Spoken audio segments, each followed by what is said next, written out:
Welcome to room 202. This is the Archival Library of Found Treasures. I'm Phoebe. I'm Christine. I'm Maggie. The Archival Library of Found Treasures is an archive and an exchange system for memories. Each of the objects has a special memory to it. So we're inviting people to come in and exchange a memory. Right now we have 700 objects in the library. They're collected over the last few months. Of course, that represent a lifetime for everybody who's involved. So basically, these items are a collection of our own, our family and friends, and also we've reached out to people that we don't know. So a lot of the objects are also donated from strangers. And each object is tagged with a description, sort of a memory of itself. And we invite viewers to come and see what's in the jar, also to read the description of the object. This becomes sort of a completely non-digital social networking system, and that we've got people bringing content in and people taking content out. What came first, the idea for the visual display or the concept? I think that question kind of goes back to our own practices in very different mediums. We come from theater, we come from industrial design, and I come from sculpture. So with this exhibition, we wanted to sort of merge the three practices together. And what we came up with is basically a system where we have a piece that's not only performative, but also an installation that's site-specific to the Gladstone Hotel. Is the wood that's supporting it also a found object?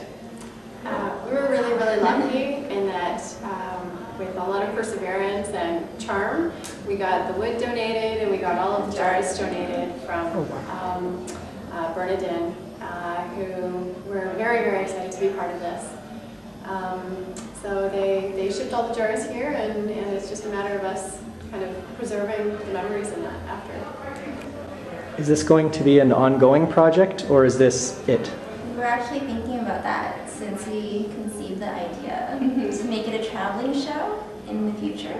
So we had thoughts about doing that, to bring it to different cities. So it would start in Toronto and we would go to different cities with objects from Toronto, and people would exchange new objects with wherever we end up going. It's kind of a communication between cities that way too. Are there any pieces or stories that really jump out at you?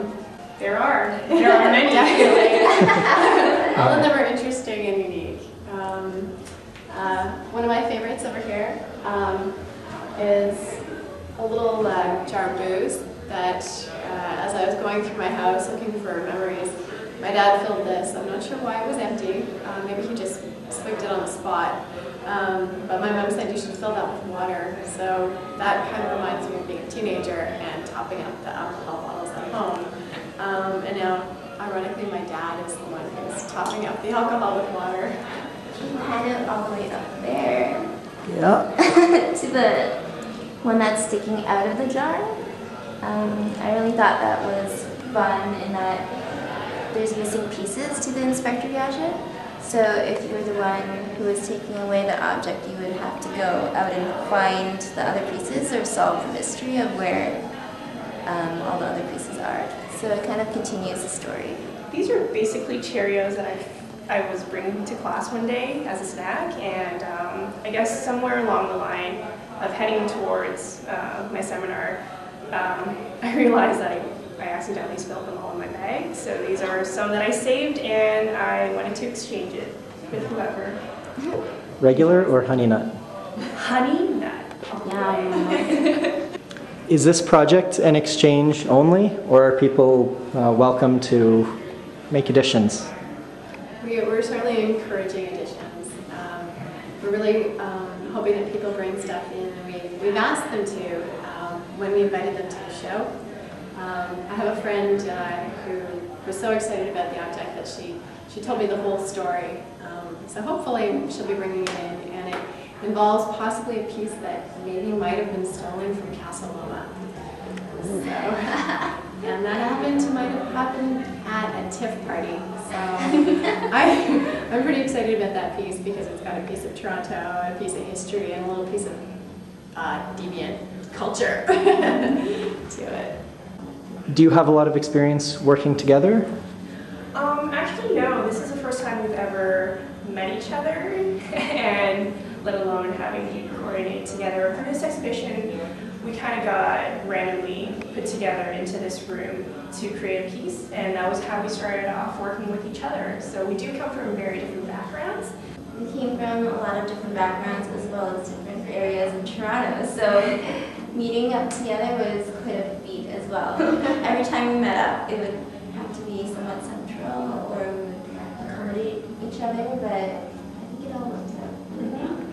I think as a team, it's sort of apparent that all three of us have collaborative backgrounds.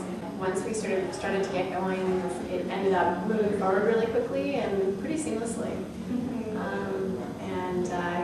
I think the room shows and the piece shows that it's unified in concept as opposed to things that are involved and that stick out that really actually might conflict with what our end goal was. So we kind of started pretty early on with what the ideas were that were sort of inspiring to us, and met there first. And definitely, I find it an advantage for us coming from very different practices to come together because it spurs up a lot of different dialogue that we're so used to within our own medium.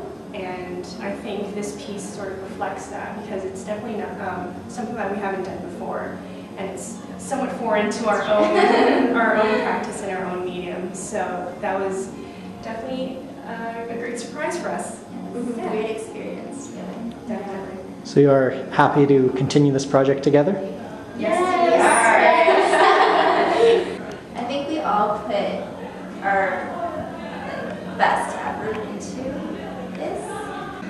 Come and check out our room. We are 2-2 at the Gladstone. Come and turn in 2010.